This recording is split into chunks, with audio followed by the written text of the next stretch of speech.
Podcast number 454. We've got an exciting agenda program, things to talk about today. So let me kick it to our CEO, Tim, to introduce that. Yeah, when last week we had Richard Group on and we were talking a little bit about AI, and I hope that all of you have taken the opportunity to maybe get signed up for Richard's course. He had his first pre-training course. He's got a course in December, and he gave us all a great opportunity to get signed up for his regular $300 training course for a 3-day boot camp in December with a lot of freebies to go with it. He did the first pre-training for that yesterday. It was about an hour and 45 minutes, and he gave a lot of info there. And I've certainly been spending time on AI, but that's not what we're doing today. Last week, I said that we would focus our time today on the change in the industry that is beginning to have some effect in regard to the landmark judgment against NAR and some of the large brokerages in regard to inflating commissions and the repercussions that may have in regard to the industry.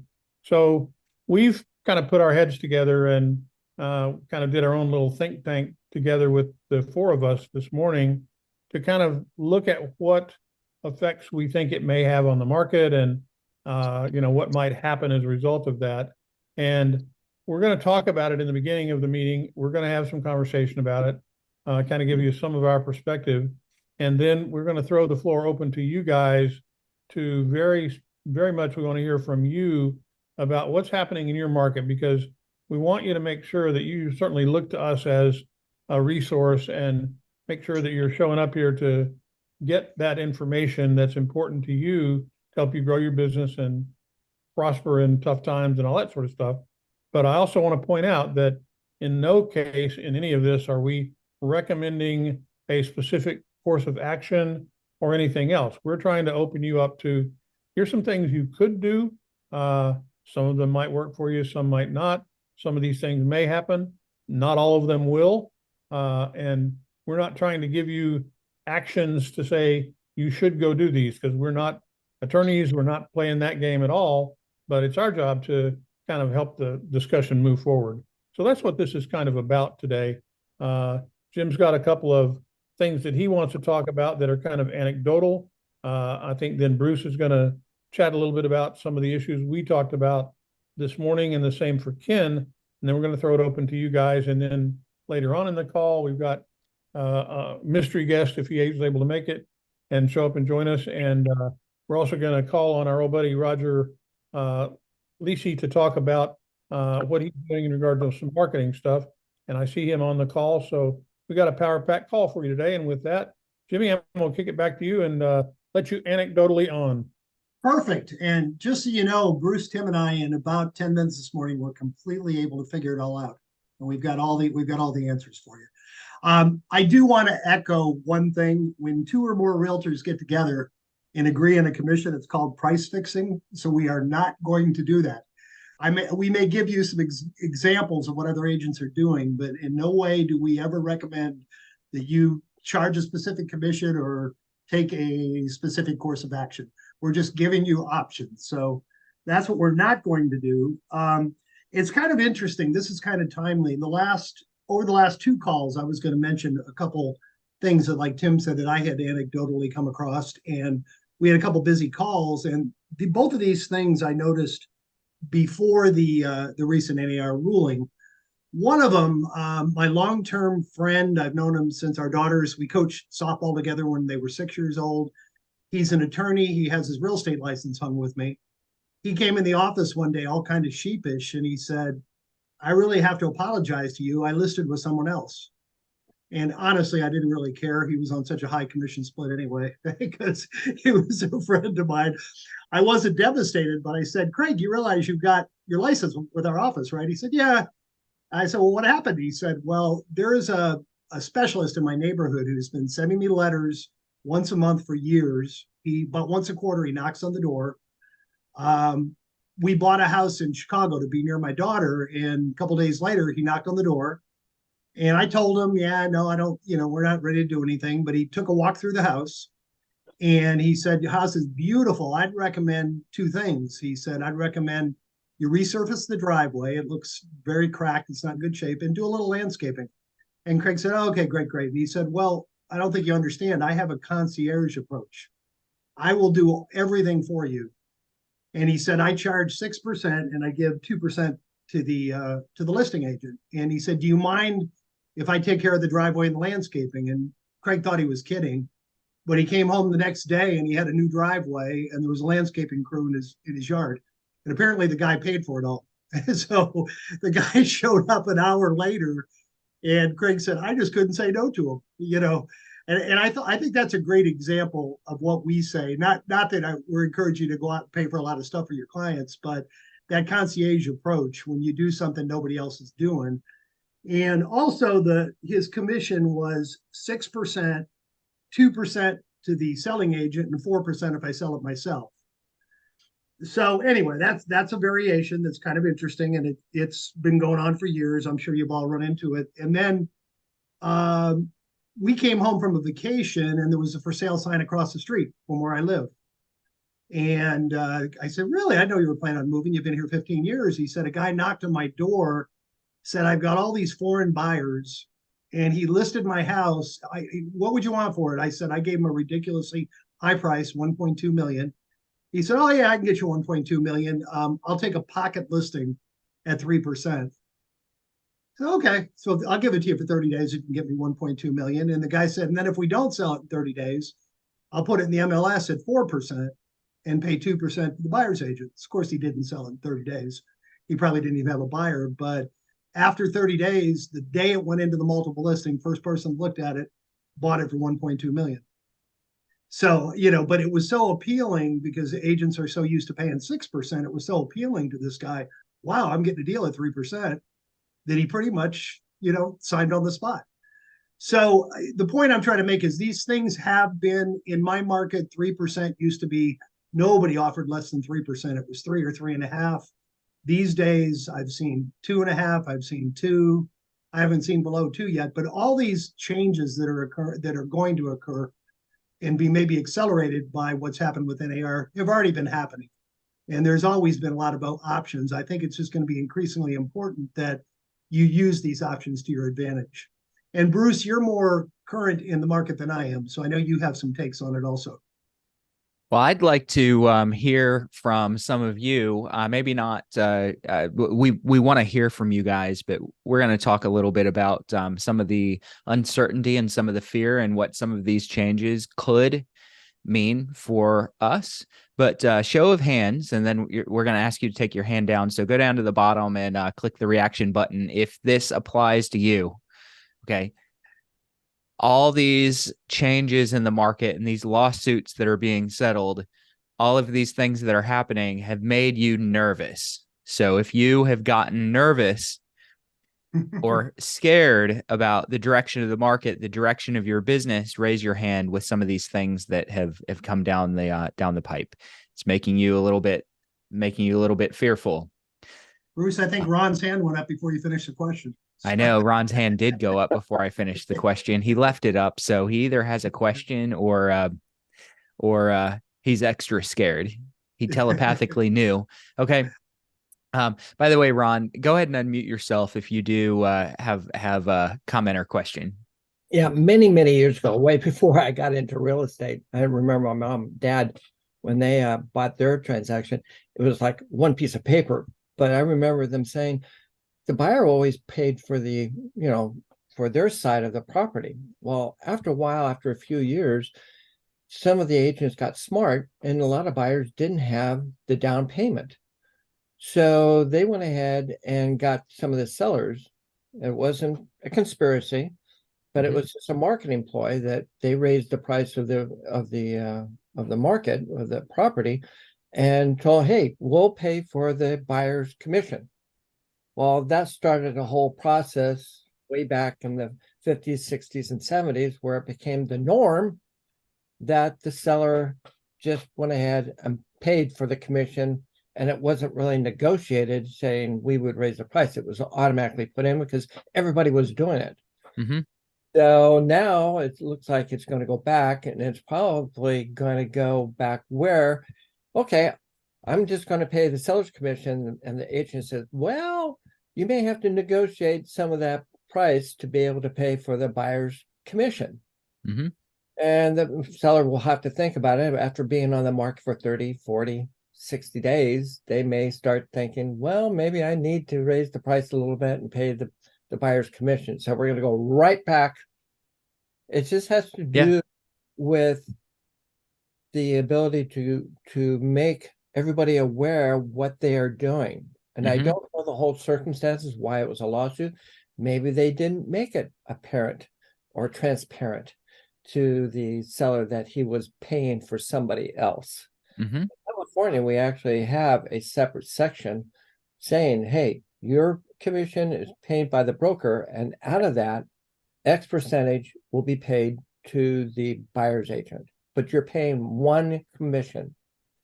And it's split up so that everybody understands that, yes, you are paying one commission, and out of this one commission, X percentage of that is going to go to the buyer's agent. So I don't know what other states are doing, but I know in California, that's somewhat of a history of a nutshell.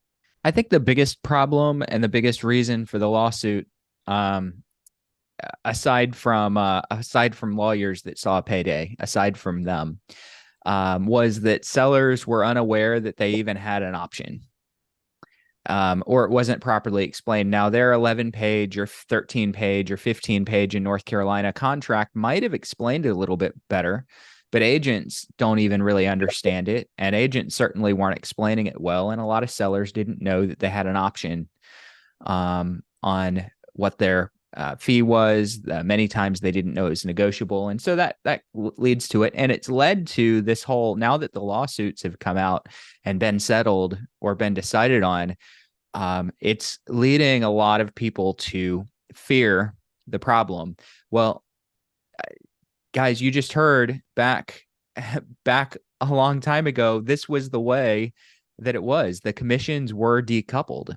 Ron just mentioned how commissions were decoupled. We're going back into an industry where that's decoupled, and buyers are going to need to pay for their buyer agent, or they're going to need to negotiate it as a closing cost, or buyers are going to come straight to listing agents. We don't know exactly what's going to happen, but we're just going back. Don't be worried, because we're just going back to something that we already had in the past, potentially, and it worked in the past. Tim and I were talking just a little bit ago. Tim, I think you brought it up on, you brought it up when we were talking. It's a who moved my cheese situation, where we're used to operating inside of a specific system, and that system might be changing a little bit.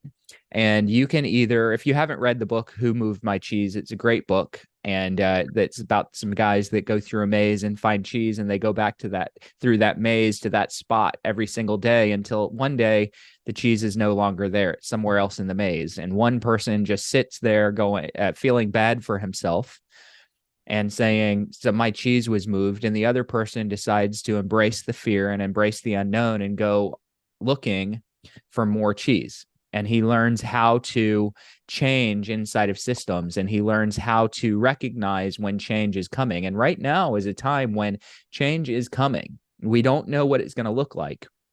We don't know what opportunities there are, what struggles there are going to be. Change is coming. You can either keep going to the exact same spot, expecting it to be the same forever and ever, and only being scared of someone moving your cheese, or you can figure out how to adapt to change. And not only adapt, but change is honestly when market share is traded off. That's the biggest thing that I want everyone to take. Change is where market share changes hands. You've got brokerages and teams in your market or agents in your market that are going to buckle down, and they're going to say, this has been working really well for me for so long, I'm not changing. And that agent or that team little by little, they're going to lose market share. If you are willing to make adaptations and change and try things that might be a little bit outside of the box, in other words, go look in other parts of the maze and figure out how to sniff out new cheese. If you can do that, you're going to gain market share. Going into the last time I saw a market where change happened this rapidly was back in 2008. And going into 2008, I was doing very little business, very, very little business. I think I might have sold 6 houses the year before that. And over the course of 2008, 2009, I moved my business from 6 transactions a year to over 100 transactions a year, all because I embraced change and I embraced uncertainty, and I started looking for ways of doing business differently. And if you guys are in that position where you're willing to embrace change and think out of the box and drive the change in your local market, you're going to gain market share. We just have to think out of the box. And that's what kind of we want to talk about a good amount today, is how to think out of the box, give you guys some ideas that you can use. Again, we're not going to tell you guys that this is exactly where the market's going, that some of these ideas are the thing that you have to do, but we're going to get some ideas from everyone. I'm going to share some ideas. Same with Jim, same with Ken, Tim, and take notes and think about some of the things that you hear today. And think about putting them into practice in your business and adjusting your business beyond what your broker tells you to do. Okay, what the system tells you to do, because the system is going to get turned on its side. The cheese is going to move. We don't know where it's going to go, but it certainly would be nice if you get ahead of it and you dictate where it moves to. So that's what I'm going to encourage you guys to do. I think it's important, Bruce, to say that we hope you get off this call today encouraged and somewhat excited about the opportunities that this is causing for you. Because if you look at it that way, that's what's going to happen for you. This is an opportunity, and that's what we're going to try to move you towards. We got 3 people with their hands up. Let's start off with a little bit of that. Some people, I think, have something to tell you there. Salim? Salim or Salim? What's that, Ken? Or they're still afraid from the question that you asked earlier. They haven't lost their fear from the question. Exactly. I doubt that. Go ahead, Salim, please. Salim, you'll need to unmute yourself, buddy. Where'd he go? There he is. Okay, Salim, go ahead and unmute yourself. There you go. Can you hear me? Yep. Yes, sir. Hey, guys. Anyway, these are great calls, and I've always looked forward to them. And lots of great value. So I just want to thank Jim and you and everybody else who's been putting these together, bringing all the decades of knowledge to all of us. So here, my first thought was, okay, so they lost the case. It's heavy on NAR. They're always trying to do the best to protect us. So what's next? New York, I'm in New York, and it's an attorney state. And I'm especially in New York City, which is a whole different animal on its own. And one of our pitches had been all these years, we've been heavy on listings. We're closing 35 to 40 transactions a year consistently, which kind of slowed down during COVID, but still, it's still 20 plus. So one of the pitches was with the sellers that, hey, listen, by putting on the multiple listing service, blah, blah, blah, you get to have 26,000 agents working for you. And that's where we were able to offer the 2% or whatever it was for the buyer side. And that obviously caused, in open houses, it was a 50-50 formula all these years, 50% direct sale, 50% the MLS would bring an offer. Mm-hmm. So that's where my cheese question is, that since that cheese moved, and I have my license with KW, Keller Williams, and apparently they were one of the ones that took a big hit in this whole scenario. So I'm like, okay, so how do I get excited as this being the new opportunity? That's kind of, because you have to shift fast, everything, you stay ahead of the curve, Mm-hmm. So that's kind of where my thinking is. And I agree with all of you that you need to take this as a change in the market, share, and then see how you can capitalize on it, basically. Yep. Really good comments and good questions. So how do you capitalize? First off, is I think everyone needs to know that your cheese is not moved yet. Mm-hmm. And your cheese might not move. Hmm. But I like it personally. I enjoy when my cheese gets moved. And for those that are just completely clueless on this, just go read the book or watch a short summary of the book or something like that. It's a good, simple concept. In the chat, someone was good enough to have posted, there's a new version of it out, and they posted the link to it. So Ryan Lally posted it in there. For those of you who want to look, it's there. Or go to Amazon and get it. It's a great book. Okay, cool. Yeah, I'll copy that link. Yeah. So I think that the issue that we're facing right now is that the cheese isn't moved, but it's not a problem if the cheese does move. And I'm sure that there are going to be brokerage systems and systems of selling real estate that don't change things a lot. The only thing that the lawsuit is doing is telling sellers that they don't have to cover the selling commission. That's the main point, is that they don't have to. Will sellers still continue to pay 5%, 6%, 7% with the understanding that a certain amount goes to the buyer's agent or the selling firm? Yes, I'm sure that is going to happen in some, if not most, scenarios. Could it possibly change that that some sellers say, nope, I'm going to pay a listing commission only, and I'm not going to cover the buyer's commission? Sure, that could happen. That's going to be kind of up to you guys. It's going to be up to the leaders in your local markets. And I'd like to encourage you guys to be the leaders in your local markets. And if there's going to be an evolution driven in your market, my challenge to everyone here is that let that be you.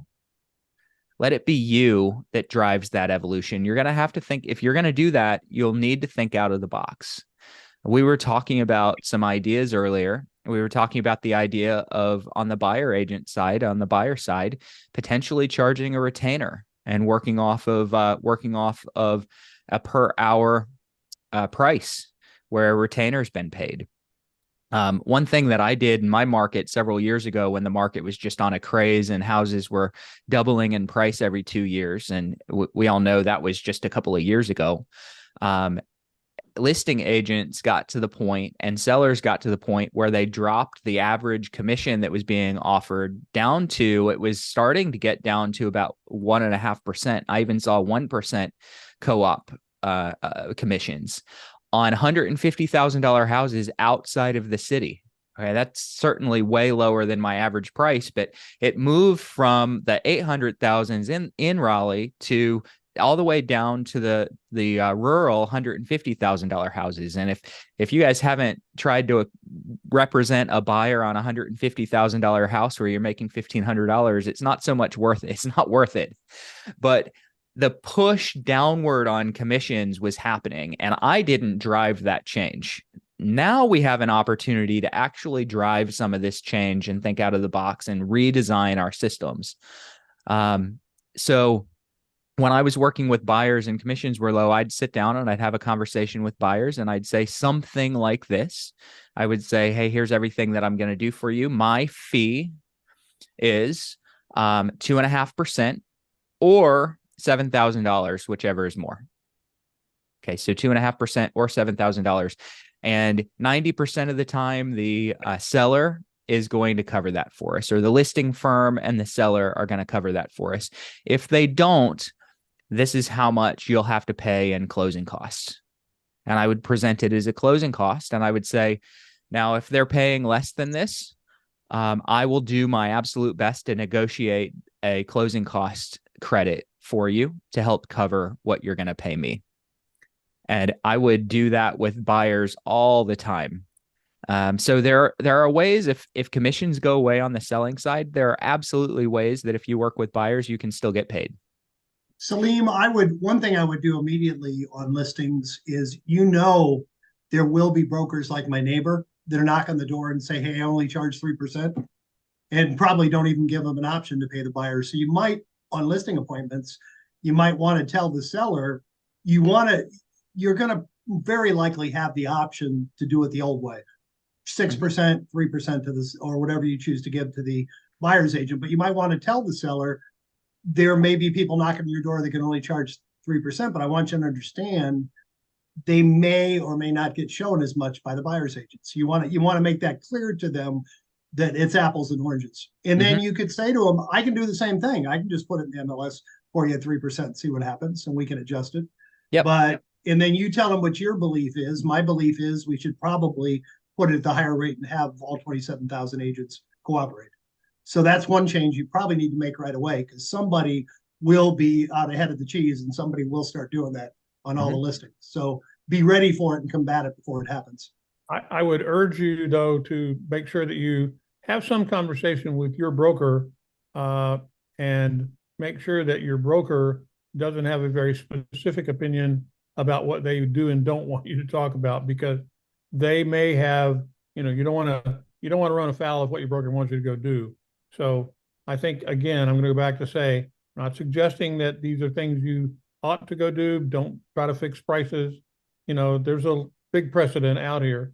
Just be creative in what you do. And what Jim said is correct. I mean, like anything else, it's all in how you put it, not necessarily the substance, but how you express it. So, learn to be creative in the way you express yourself.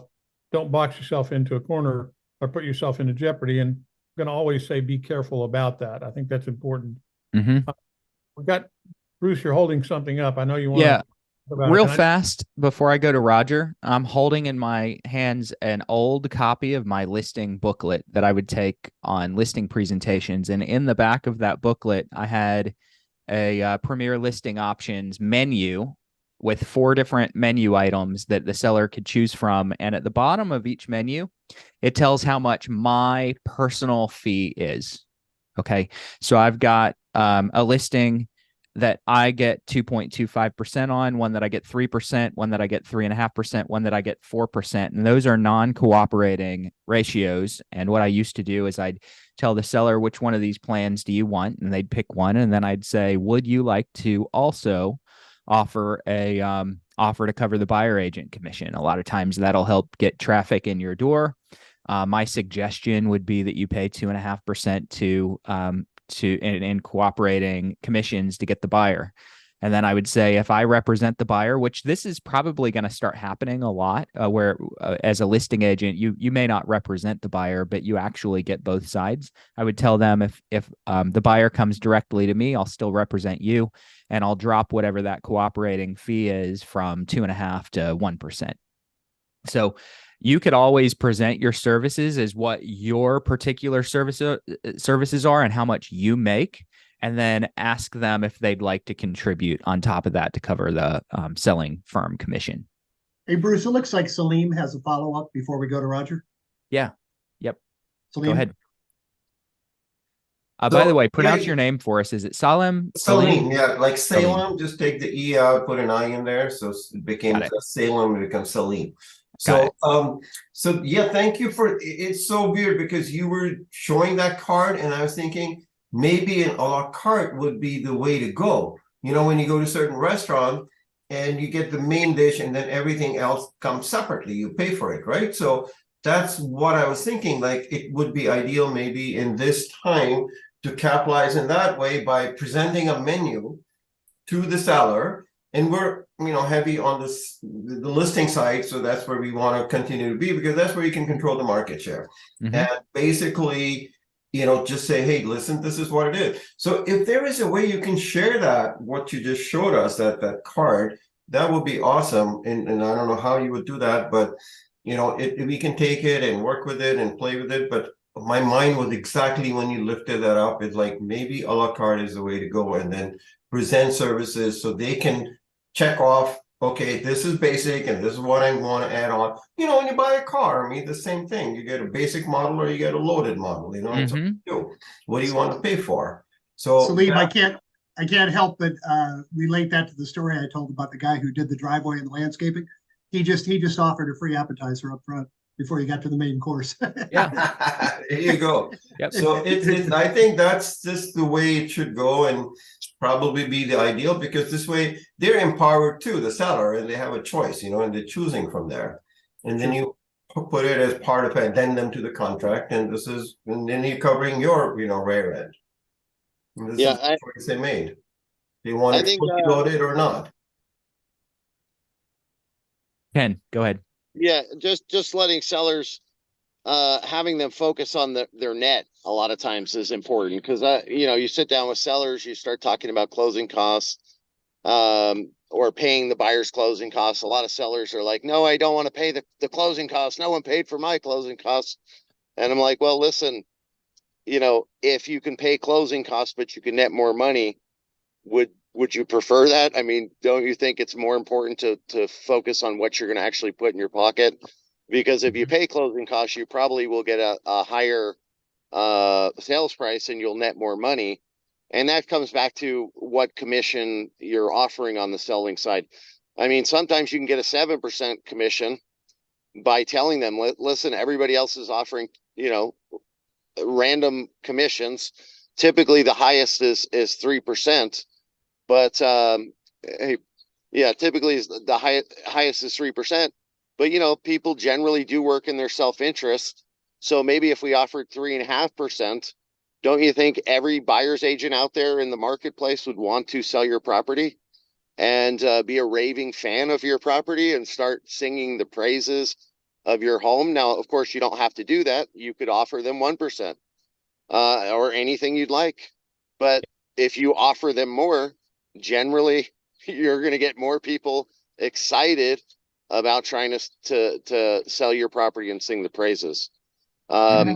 It's amazing the way everything goes full circle. My good friend Joel here will remember what you just said was an old Mike Ferry objection handler. About commission. Are you more interested in the commission you pay or the dollars you net?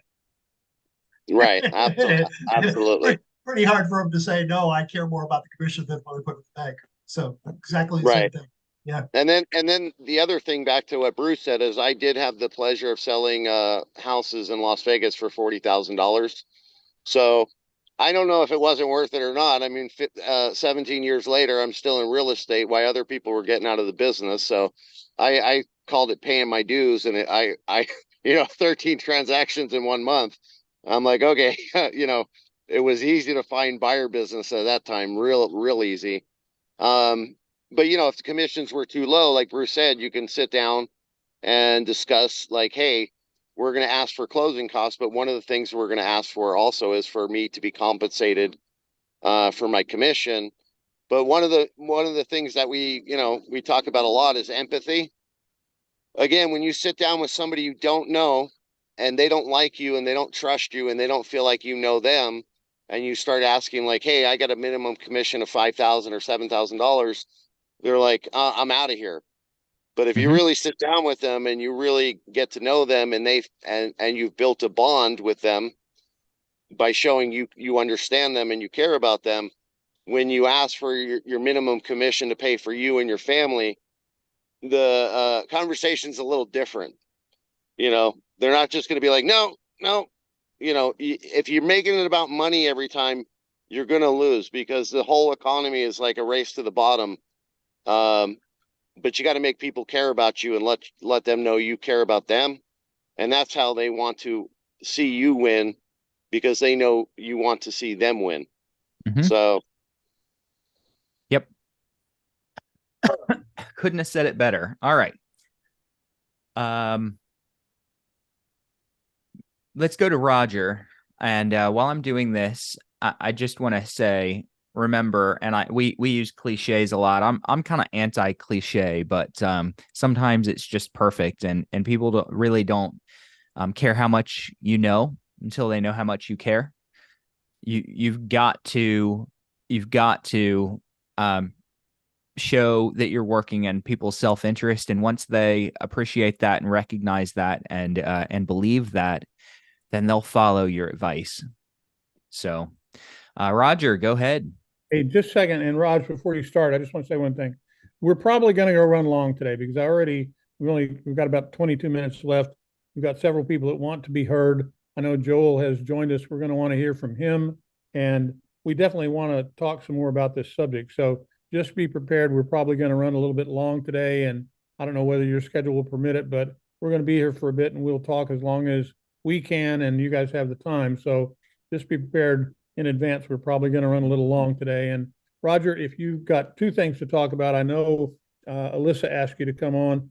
I'll ask you to talk about the thing we're talking about now first, and then we'll come back to you maybe towards the end from the marketing standpoint. So fire away there, buddy.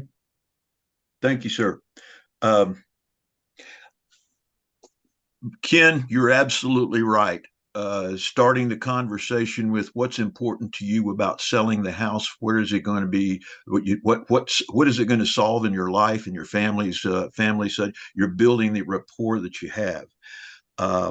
In listening to what was going on with the court case, the thing that occurred to me somewhere in the middle of me preparing a counter offers on a house was that the bottom line to the seller is his net, the bottom line.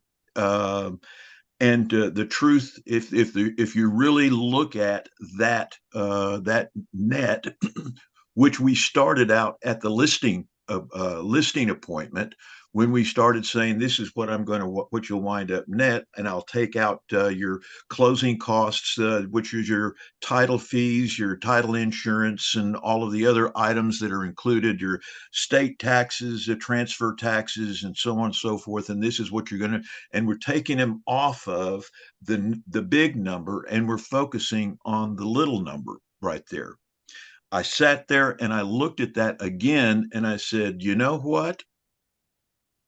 I set this up that I'm not talking about commissions after we get into it. The aha moment for me was, who is really paying the commissions?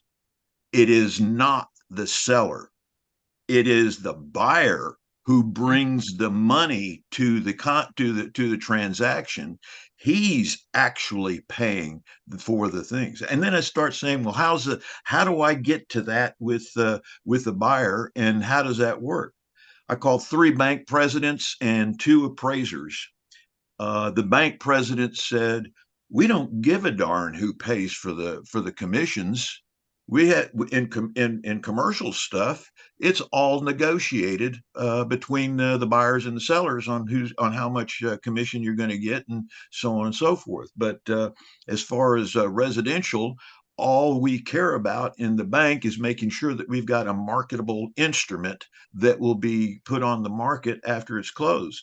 If there's commissions that are included in that sales price or in the bottom line there, we don't care. It doesn't interest us at all. And then I called a couple of appraisers and I said, do you make allowances when you do an appraisal for commissions? Or do you just take the MLS and what you have and what the sales price was at that time? And he says, typically we don't have the disclosure of what the commission structure is on the thing. So we appraise the value based upon the sales price, which includes the commissions, which is paid for by the buyer, and and Ken, you're absolutely correct. One of the best ways to reduce that concern from the buyer's standpoint is, hey, you can ask for 3% concession so that you can get close this deal. All of a sudden, the buyer is reduced, his anxiety is reduced because his closing costs are reduced by the amount of a concession on the front end of the negotiation. The seller, the seller at this point is looking at dollars flying out of the house, out of what he's getting, which he didn't really have to begin with. Mm-hmm. It's not his money. It's the buyer's money. He can drop the price and say, do what you can. So you've got a different perspective, a completely different paradigm that you can present to sellers on, and you starting off with what's important to you about your selling the home. And that's the solution. The solution is making the connection, solving the problem for the seller so that he can move on with his next, whatever that is in his life, and finding and taking and accepting that bottom line net, which on every spreadsheet that I give to a seller subtracts out his closing costs, subtracts out the commissions, and so on and so forth. And this is what your bottom line net's going to be, and it's transparent. The fix on the perspective, in my opinion, is outside of our control, and it has to do with how that commission is presented on the HUD-1 or the closing disclosure. If the closing disclosure shows that it is split, a split closing, here's what the buyer is paying for commissions, and this is what the seller is paying for commissions, all of a sudden it becomes very clear that he's not paying 6%. He's still getting his bottom line net, but he becomes aware, the seller becomes aware that he is losing money, or he thinks he's losing money, because the closing disclosure in the HUD-1 shows it all on his side of the transaction. Mm-hmm. And therein lies one of the fixes that title companies, if there's a way to do that, they can do it. But the bottom line, Ken, you're absolutely right. Connect with the solution that selling the house has, and show them, and you're the conduit for making that happen, and show them that what their bottom line net is, and this is what they're going to get. Other than that, that's the paradigm shift that I had through this whole thing. And Perfect. Thank you, sir. Yeah, I like that you do a net sheet, pre getting the home on the market. I mean, then it's real clear. You sign a net sheet, hey, 3%'s going, or whatever the commission is. Again, we shouldn't specify, but the buyer's agent's getting this. I'm getting this. And then, hey, you could even say, let's put it out there at 0%, and we can wait and see what happens. And then if we don't get anybody who's willing to take their one, maybe five transactions that they're going to do a year and sell your home for free, maybe that at that time we can think about offering somebody a real commission that they can support their family on and do a service to their buyer. We got to remember, I mean, having a buyer's agent on the other side of the transaction actually makes things a lot easier for the seller too, right? Because if a buyer comes out and they don't understand the transaction, maybe they're writing 15 offers or telling 15 different people they're going to buy their property. A buyer's agent says, hey, we're going to have to put earnest money down, so let's make sure we get it right. And that the buyer's agent also makes sure that the buyer has the funds to close or has the loan. I mean, they're providing a lot of value. So that's also a way to explain it to the seller what the buyer's agent's value is. And that's why it might be a good idea to offer them some money and compensate it.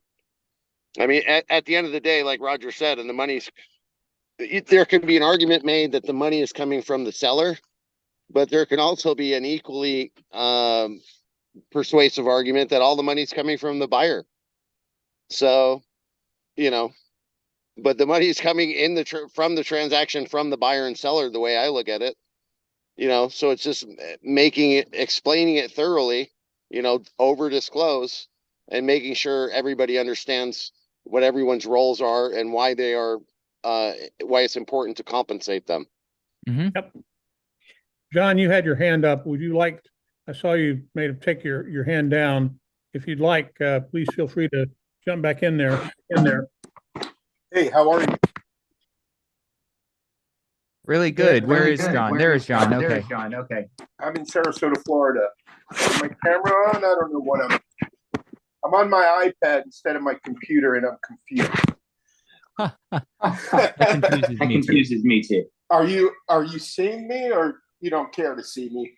No, we don't see you. We don't see you. All right. So, I can't figure out how to turn that on. Anyway, I'm certified back in the Chad Corbett days. Haven't been on a call in probably 5 years. Busy doing other things because of what I see coming in the market. I decided I do want to focus on the probate niche. So I jumped on this call today, first time in a long time. Not sure of the format and such, and I'm not sure that the questions that I had written down are actually appropriate for today's call. It seems like the calls are very much single topic based. John, this is probably the first time in years we haven't talked about probate, so don't worry about it. No, they're not normally single topic. We've been a little more single topic today, but we are happy to take probate questions as well. Okay, well, fair enough, because I was going to say I can pass till another call if you guys didn't want to do that. I don't want to be the fly in the ointment. But since you insist, I will give you my question. So I gave you my background. I certified years ago. I've been in the real estate business a very long time, longer than I'd like to say. And I'm getting into the probate niche in a very serious way. And I'm thinking about organizing marketing and such and campaigns. And I was wondering if there was any resource or best practices for, and what I'm not speaking about a specific copy as much as I am timing and cadence with respect to email marketing campaigns, regular mail marketing campaigns, and calling campaigns.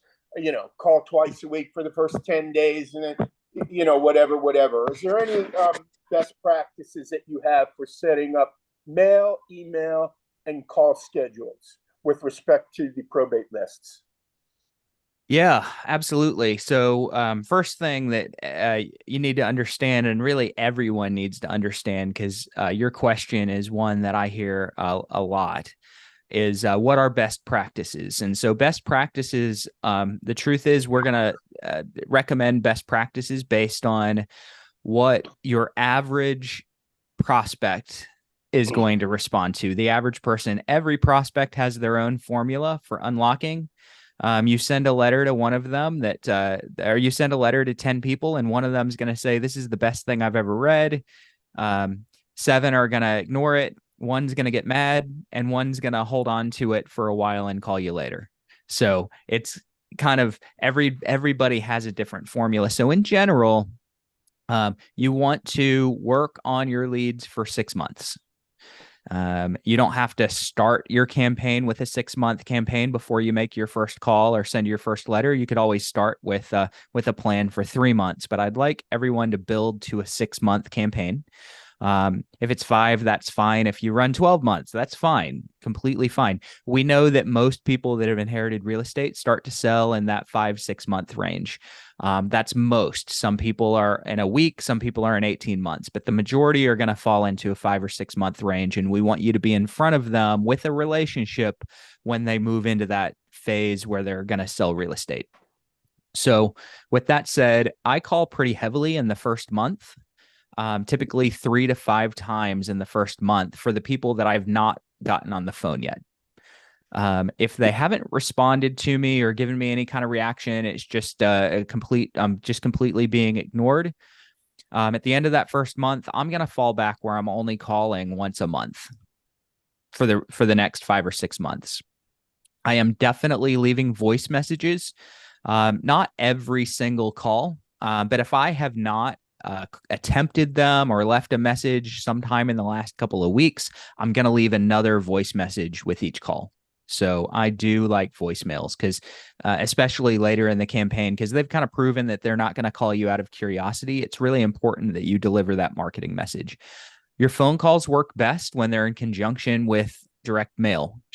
The easiest direct mail system to set up is 1 letter every single month for 6 months. So that's kind of the easiest, least nuanced. And that's a good approach. I like to sprinkle in some seasoning into my mail campaign. So I like personally dropping some postcards really close behind one of my letters, really, really close behind. That way, if someone opens my letter and they say, hey, I kind of like this, but I'm busy right now, they set it on a desk or on a table, and then they pile a book on there, and then they pile another piece of mail, and it just kind of gets that pile, and they start to forget you.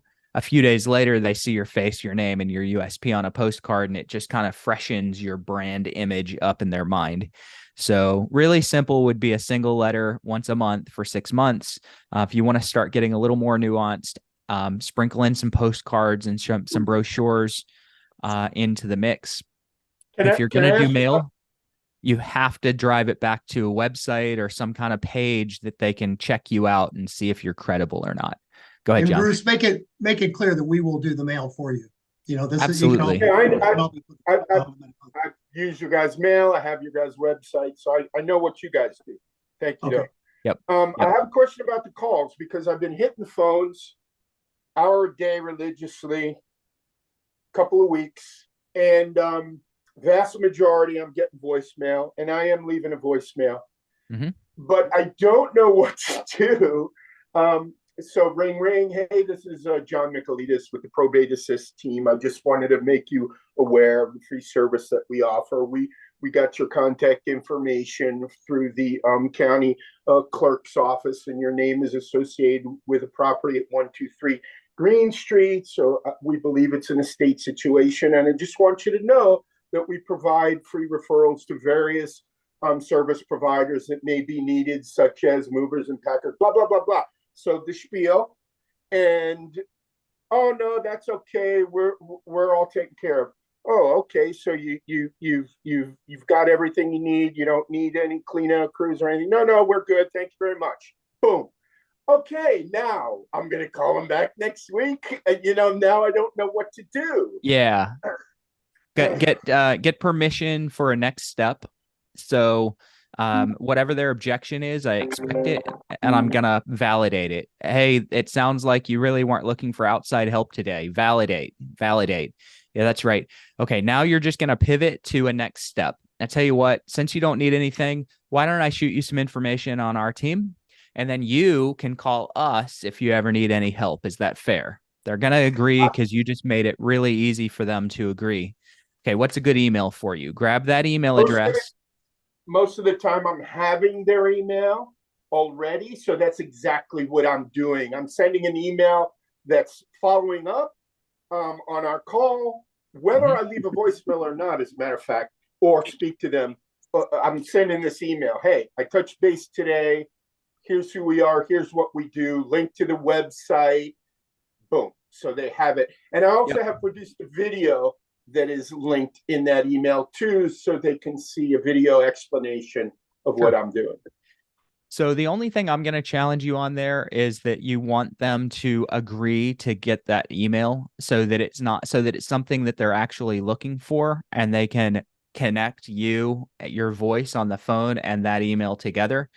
So rather than just get off of the phone with them after they've rejected my service and then send an email that they weren't expecting, I want them to say, yes, send me the information on what you do. I'll call you if anything changes.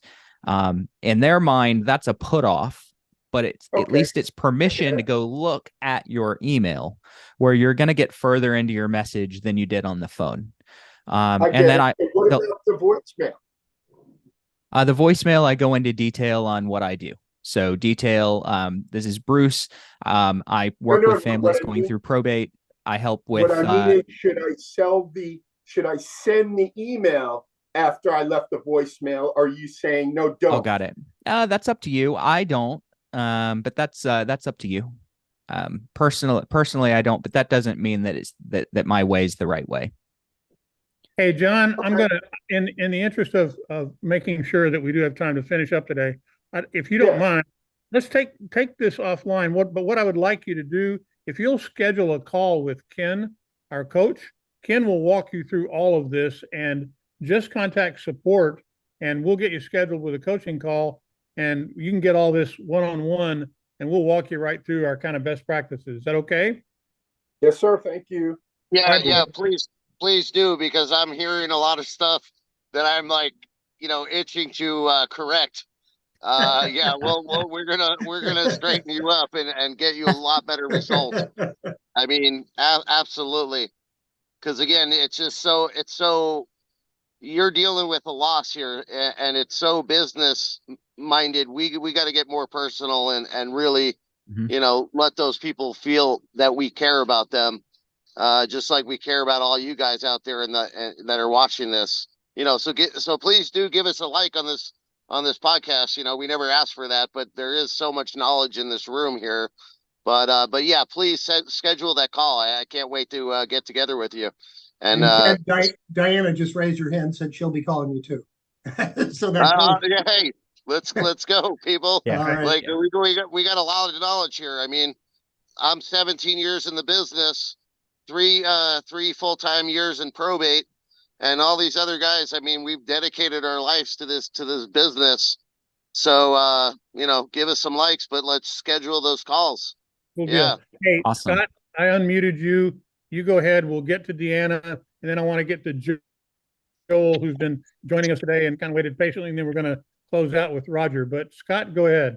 Well, this kind of goes back to the buyer presentation and the listing presentation. The firm I was with for 8 years, we had a buyer agreement from day one. I mean, you always have a listing agreement, so why not have a buyer's agency agreement? A lot of agents are afraid of that, from people saying no. But, we do a presentation every time with buyers. Somebody starts telling you what they want over the phone. It's like, hey, it'd be really nice to get together with you and maybe whoever they're making that decision with, so I can see what your criteria is from your eyes. But commissions only come up in the absence of value. And if you really meet with your client and you bond with them and you really just get to know them first, we spend 85% of the time at a buyer's agency or a buyer's meeting, bonding with them, finding their criteria, talking about everything and why they're moving and stuff. And when we talk about our fee, it doesn't matter, because in our presentation, it actually says that the seller pays. I know technically you can twist it any way you want, who's really paying the commission, but it's really in the listing agency that the commission is paid to both parties. Now, I know the law or the rules in Washington state are changing January. You have to have a buyer's agency. I've been doing it for 8 years, so to me, it's no big deal. In fact, it shows a little bit of commitment and loyalty. Now, we also have a buyer's agency cancellation guarantee that says, hey, you can fire me at any time. So we have to prove ourselves on a daily basis. So they don't feel like they're locked in, even if they sign an agreement. I have rarely had anybody not sign an agency agreement. If they don't, they're really not committed to you anyway. So why go waste your time? And after we bond and get everything, we kind of twist it in a way that we have 12 promises that we basically, this holds me accountable. So it shows the buyer that this is holding me accountable to you, not in the fact that they're accountable to me. It's me being accountable to them. Mm-hmm. And we show them the 12 promises, which is pretty awesome 12 promises, but I'm not going to get into our presentation. But I don't think this law is really going to affect us much, because I've been getting 4% for quite a while. It's harder now, obviously, but since the seller's always paying and I'm always going to negotiate the seller to pay, it's really just saying to the buyer that, look, this is my fee because of all of these value services that I've just presented. If I can't get it, I'm not going to walk away from the deal or let that affect you getting the perfect house. I'll take whatever they're offering, but this is just kind of an agreement that you're going to allow me to at least negotiate for it, and the seller's always going to pay. They rarely have an objection to that. And the first thing I let them sign is the cancellation guarantee. So I've already gotten them in the habit of signing something, and it's saying, hey, you can fire me tomorrow. Mm-hmm. And I show them the 12 promises and then the agency agreement. I'm asking for 3% all the time, because I'm not going to go show a house for 0%. Well, I mean, they understand that, look, we got to get paid. And they already bring it up anyway. They always say, so what's your fee? 6%? I'm like, hey, good news. It's only half of that, however you want to do it. But they're all in their mind. They already know that there's commissions. I mean, what do they think we work for free? It's how you position it and not make it a big thing. I don't know. It's sorry, they're testing freaking alarms here. God, that's one of the things Tim, Bruce, and I mentioned this morning. One of the most immediate effects of this, I can't imagine, and it should have been this way all along, but I can't imagine that a buyer's agent, someone in their car, with a significant chance that they're going to find a perfect home and not get paid on it. So, I mean, the most immediate effect is you got to get something in writing to protect yourself. And that's always been the case. It was always a good practice. I think it's going to become more urgent, more important for buyers agents to do that sooner rather than later. So good point. Good point. Agreed. Anna, you're waiting patiently. Go ahead. Anna, hey. Hi, how are you guys? Good. How are you? Good. Sorry, I've got the beach hair. Hair dryer busted. Anyway, I have a zillion questions, but first of all, what is the number for the coach? How do we get in contact with you? And coaching is going to be over on the website. So you go over to the website and click on training and then professional real estate coaching, and that'll land you on Scott's. Don't you do it as well, Bruce? No, I'm spending my time doing the probate mastery training these days. So I haven't been doing one-on-one. Well, you do a great job. Thank you. And what's besides using you guys, which I would love to do, but what is the other best way you think to find and actually get the correct information for probate? Probate. So you could go to the courthouse and get leads yourself, but then you have to skip trace it. I don't have to skip trace. Yeah, skip tracing is kind of a non-exact science. So you're typically going to end up getting a couple of different skip tracing platforms like I think it's People Finder, Podio, different things like that, and try to find. Normally, they're going to give you a whole bunch of John Smiths if you have a John Smith. So it's one of the reasons why the ATL system is pretty good, because they'll run it through and try to whittle it down, weed it down to the right John Smith when there could be 10 in your area or 20 or 30. So if you're going to do that, just call all of them. You could spin those conversations all kinds of different ways. I have before. I've gotten people that said, no, that I'm related to this person, but they're sitting beside me. They're not dead. And I've laughed and I've said, well, congratulations. I'm sure that's a relief. Okay. And they'll chuckle back. It's a situation where a lot of subscribers panic. They're like, oh my gosh, I just called someone and it's the wrong person. How did that happen?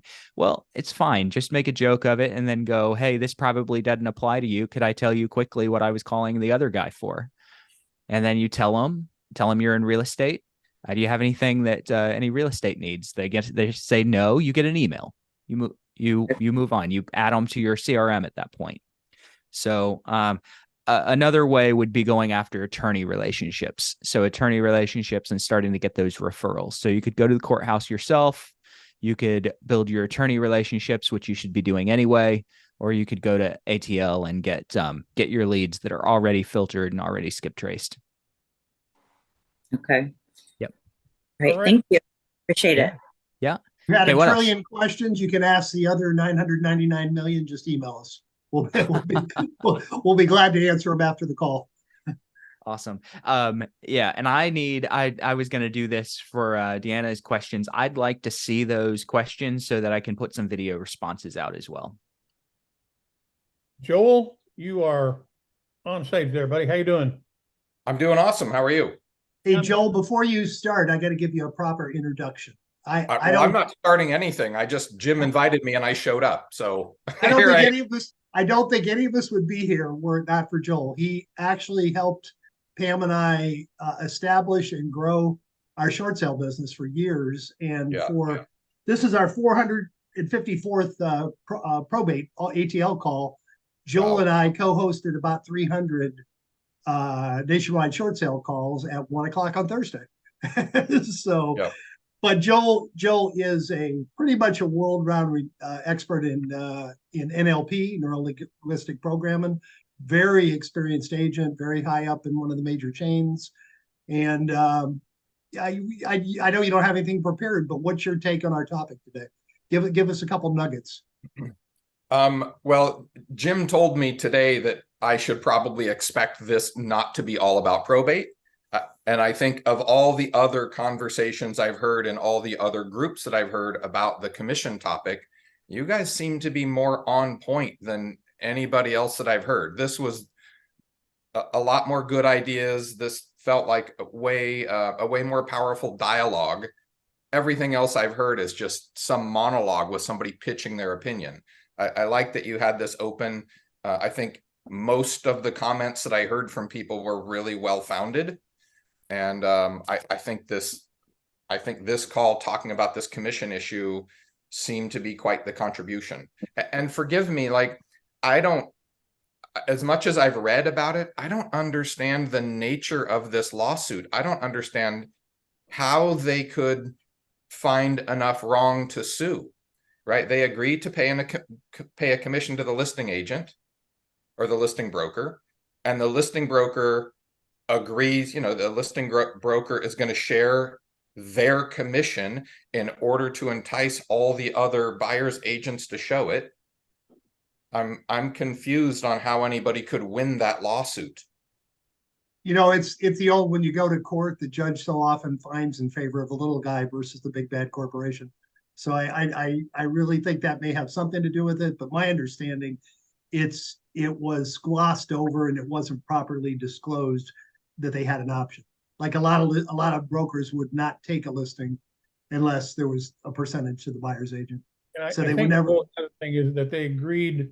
I think what they found was that there was potential discussion, brokerage to brokerage and NAR to broker, to sort of hold the line on it, to, you know, not discount, not do that, you know, in the mutual interest of, you know, making money.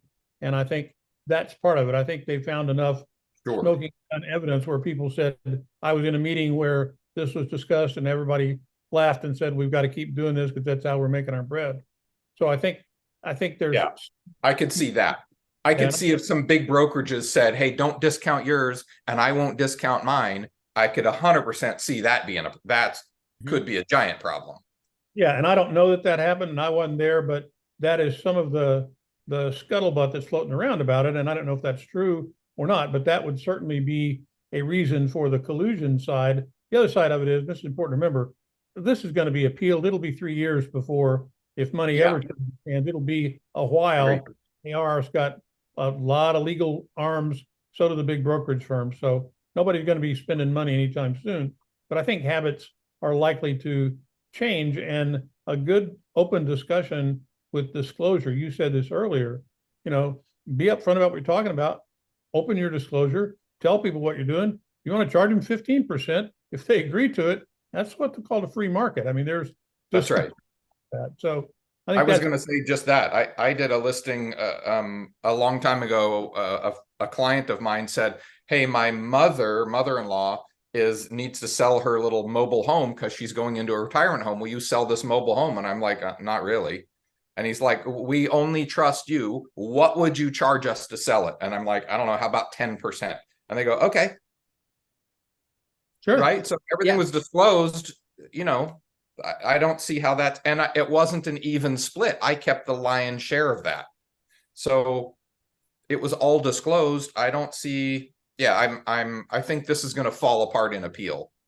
The other comment that I wrote in the notes was, it's not, if this happens and listing agents start taking 3 and offering the co-op 0, and the buyer's agents are forced to get the buyers to come up with cash, that radically shrinks the buyer pool, and the buyer pool that now is qualified to buy the 0 commission listings, those are going to go down in sales price. And so it won't be long until we have statistics that show a 6% commission, 3 plus 3, versus a 3% commission, 3 plus 0.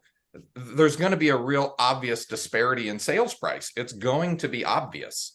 And it'll, at some point, it should be easy to show sellers, look, if you're willing to pay 3% for the buyer's agent, on average, you sell for 7, 8, 9% more in price. And if you want to save 3% in commission and short the buyer's agent, you just knocked out 80% of the buyers. Now you can only sell to the 20% of the buyers who have a bunch of cash, and the price goes down because you have a smaller buyer pool.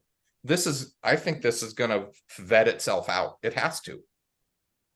Well, and one thing we talked about this morning in our little pre-meeting was that it also may have bearing on a barrier to market for new agents coming into the industry, because Yeah. a lot of people start out as buyer's agents and you know, Most. answering the telephone. And if they're not going to make enough money to live to do that with, then this is going to be an industry where we're going to be hurting for people to go do it. And we know that our industry turns over about every 3 years in terms of head count. So, you know, if in 3 years from now, you may be, if you're good at what you do and you take good advantage of this, you might be sitting on top of a gold mine. There won't be a lot of you out there, or less certainly than there are now. Things are going to change. There'll be some reaction to it.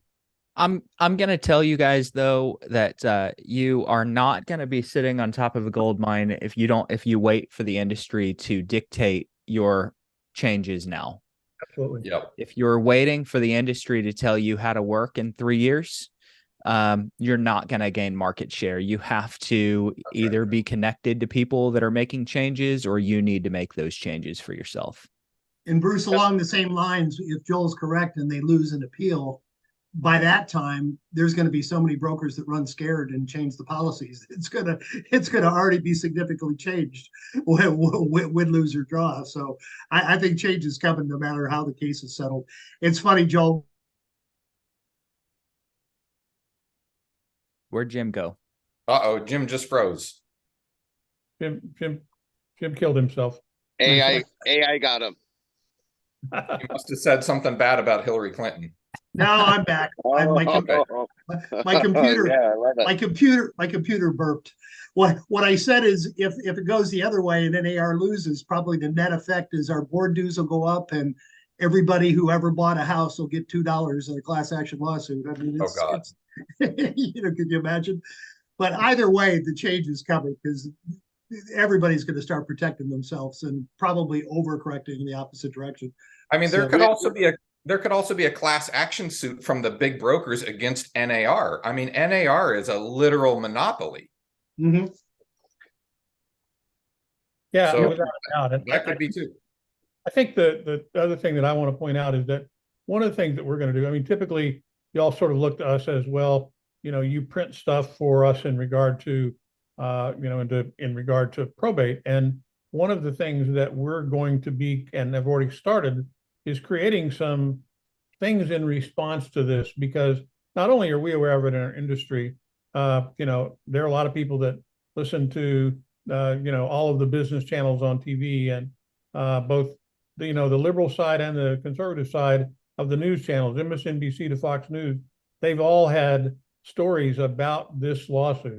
It's a big deal. So we're preparing some data for you and some mailing pieces that you can use to mail to prospective customers about this, and to your farm list as well, talking about what you do and, you know, what your reaction to this is, and again, how to get out there in front of it. So you can look for us in about a week with some stuff to back you up doing this. You know, we're going to try to do this, and ultimately in the coming year, you're going to see us create a lot more material, not just around probate, but around all aspects of your business. But that's a topic for another time.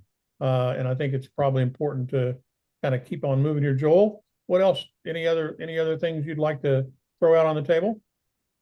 On this topic of commission still, I think, isn't this largely the way they do it in commercial? Like, I know a bunch of commercial brokers, and they don't advertise a co-op commission, which is, I think, one of the reasons commercial sells so slowly. But they, you know, the commercial agents, they don't network quite like we do. Yeah, they use LoopNet and whatnot, but I don't believe they typically share their commission with whoever brings in the buyer.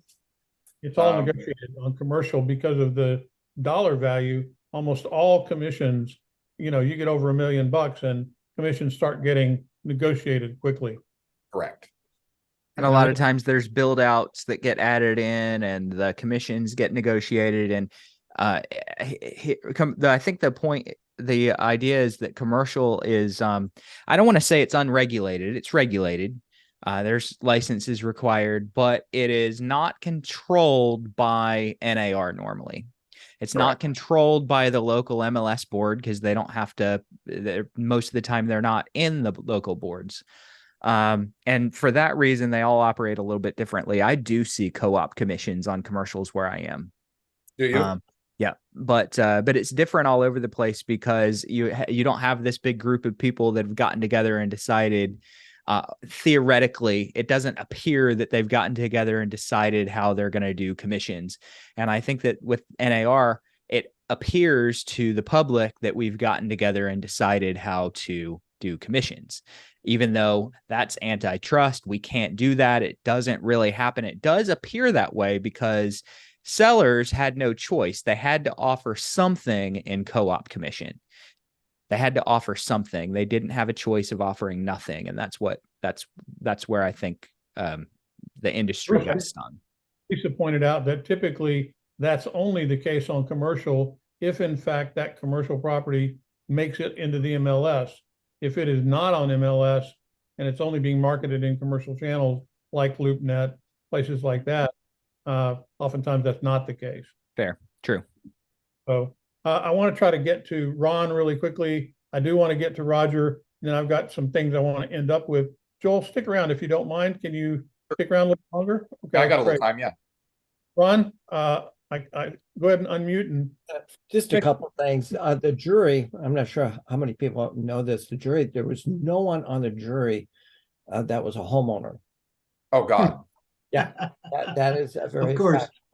no, yeah, and I can't remember the split of exactly the number of people, male, female, whatever, on the jury, but it was really, really lopsided. And someone said, they were surprised at how we lost. I'm in California and I'm not surprised. We got so many different lawsuits here that we have to cover ourselves. It's amazing the type of lawsuits. And real quick, one guy wanted to buy a house on a golf course. He was sold a house on a golf course, loved it. He was outside laying by the pool in his own backyard on the golf course, and a ball came in his backyard. He sued everyone and won because no one told him that a golf ball could come into his property. So there you go. Yeah, we have a Beltway and gaming disclosure here in Las Vegas. Now, it astounds me that someone actually that can afford a house doesn't know there's gaming in Las Vegas, but you know, that speaks to, I mean, again, we are one of the most overly disclosed industries out there. And again, you know, like on this call, I mean, I try to listen to everybody's points, but I didn't pick up every nuance of every call. And even though we probably tell the seller how the commission breaks down 15 times, there's so much chaos going on during this transaction, and they're moving and they're switching their cable and their utilities. Sometimes they still might not hear it. So it's kind of, to your point, like how much disclosure is enough.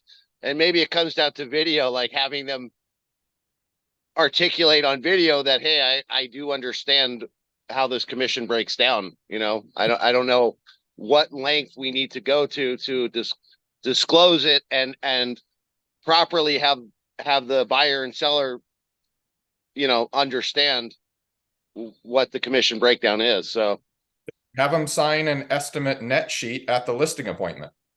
Yeah, well, totally. We discussed that. I think Roger brought that up. Yeah.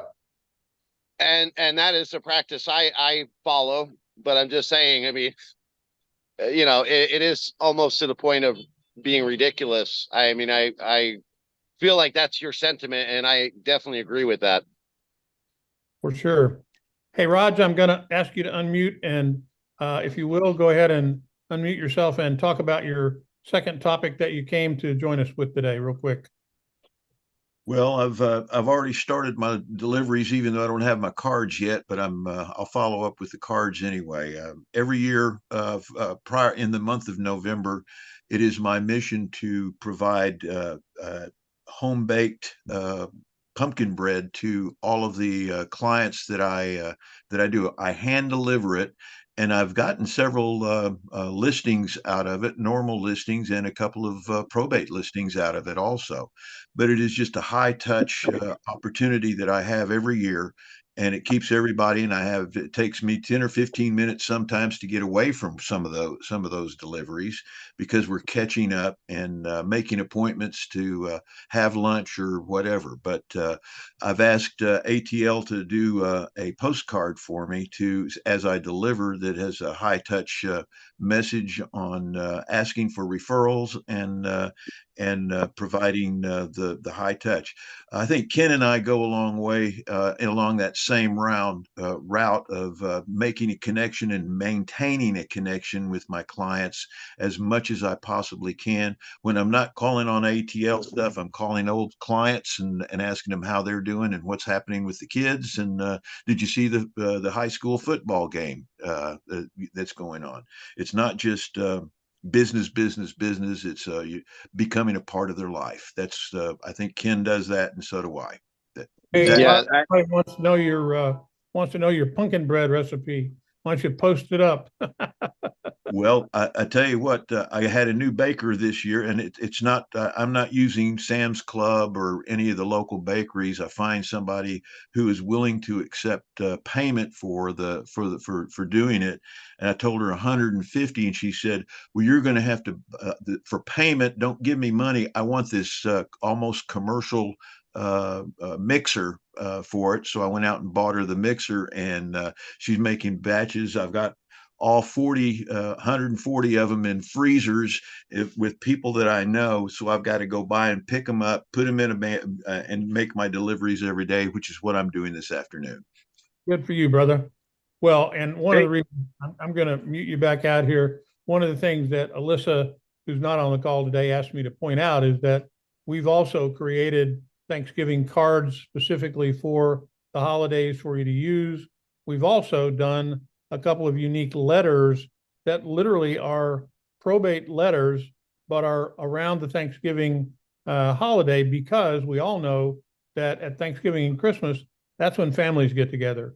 So we're doing those things to give you opportunities to put stuff in the mail that people won't expect, and they can be disruptive. And they literally are talking about the holiday season, and sometimes people aren't there that you wanted to be there, but the family's getting together, and what can I do to be helpful at that time? So we've got some tools that are coming to go get that done. The cards are done. The letters will be going in early next week, and we're definitely trying to help you get that done. So contact your MIS. We'll get those mailings done for you, and we can't wait to be helpful to get those things done for you and be creative with you in your marketing along the way. And with that, Joel, any last words you'd like to offer? No, nothing off the top of my head. I know you guys are almost half an hour over, so I don't want to keep anybody, but I'm happy to come back again. Well, I appreciate you being here a lot. We've, I've known you a good long time as well, and you've been around a bit, so your perspective is always really welcome. Bruce, I don't catch all the gray hair. I've been around a bit. Yeah. You didn't have that when I first met you. You had more of it too. You still jumping off buildings, Joel? I haven't gotten access to a building for a while, but there's a lot of bridges around me. Okay, he literally jumps off buildings with a parachute. You're a base jumper? Base jumper. I am. 196 times so far. That's great. Bruce, last words, buddy? No last words. Ken? I was just gonna. I'm sorry, Ken. I thought you said Jim. Go ahead, Ken. Hey, back to Roger's point. I've heard doctors. The difference between a doctor that gets sued or doesn't get sued is literally like 2 extra minutes with their patients. Doctors are being pushed into this situation where they're moving through patients so quickly. But statistically, if you spend 2 extra minutes with that patient, your chances of getting sued go down drastically. So that, again, back to like, if these people care about you and they know you care about them and you're doing the best for them, then it's gonna drastically eliminate any repercussions that's gonna come back to you. Again, that's with making your phone calls. That's with everything. Treat people with empathy, respect, and really show them that you care. Yeah. Make no mistake about it. If you're a real estate agent, you are a professional communicator. All of this is, something didn't get communicated and somebody felt like they got hijacked. That's it. Mhm. Absolutely. And I would also urge all of you to take advantage of the opportunity. If you're a subscriber and you're one of our folks, please schedule calls with Ken and let Ken help you work on your message, work on your marketing, work on your plan, get some of this stuff out of the way so that you can end the year strong and be ready to rock and roll at the beginning of next year. And we're going to continue to monitor the topic we talked about today in some depth. And as things happen in the market that you need to be aware of, we'll bring them to you. And you can certainly look forward to being on this call with us and hopefully getting your fill of the things we can do. And I super appreciate the fact that so many of you stuck around for the whole call. I know we had a lot of people, not only on the call itself, but on social media, on the live stream. So that's been very, very good. Jim, I'm going to kick it back to you to throw us out today, buddy. All right. With all these sincere comments, I was going to be a little facetious and ask Roger if he was getting a disclosure from people that they're not allergic to pumpkins before he distributes, but probably not. Anyway, I want to thank each and every one of you. Sincerely, thank you for being here today. Particularly, thank those that actively participated. By far, our longest call. And I want to challenge each of you, just take one idea that inspired you on this call, go out and put it into practice, and please come back next Thursday and share your results with the group. Have a great week, everybody. Same time next Thursday. Take care. Thank you all. Bye now.